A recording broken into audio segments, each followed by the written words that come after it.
I think some people forget that this was the #1 defense in the NFL last season. And sure, there's certainly a couple key departures to get over in Josh Sweat, Milton Williams, Darius Slay, and CJ Garner-Johnson. However, after Devontae Smith mentioning the Birds' rookie safety Drew Nakobe, he's since been listed as one of the names to watch out for in Fangio's defense. And while I agree with that notion, there's another name I wouldn't be too quick to sleep on in former undrafted free agent Tristan McCullum. After all, that's a name the DC personally threw out there. What's your view of the Nakobe-Sydney competition?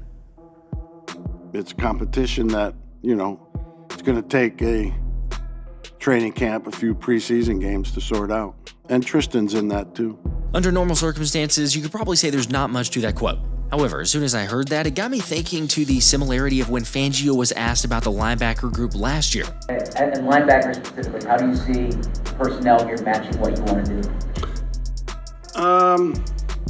Well, when you say linebacker, I think inside linebackers. Okay. I think they're off to a good start. We've got Baun here who's played a little bit of inside linebacker in New Orleans.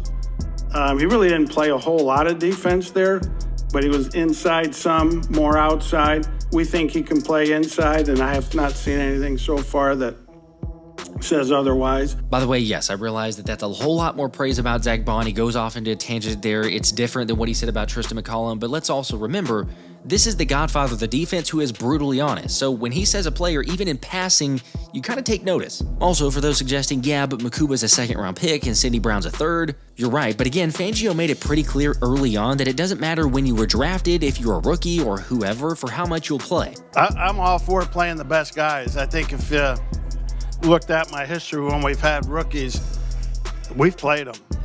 And provided they're good enough. We ain't playing somebody just because they're young. If we were an expansion team like I was in two places, we might just throw them out there to see what we got. But I don't, we got more serious business here. So if they're worthy of playing, they will play.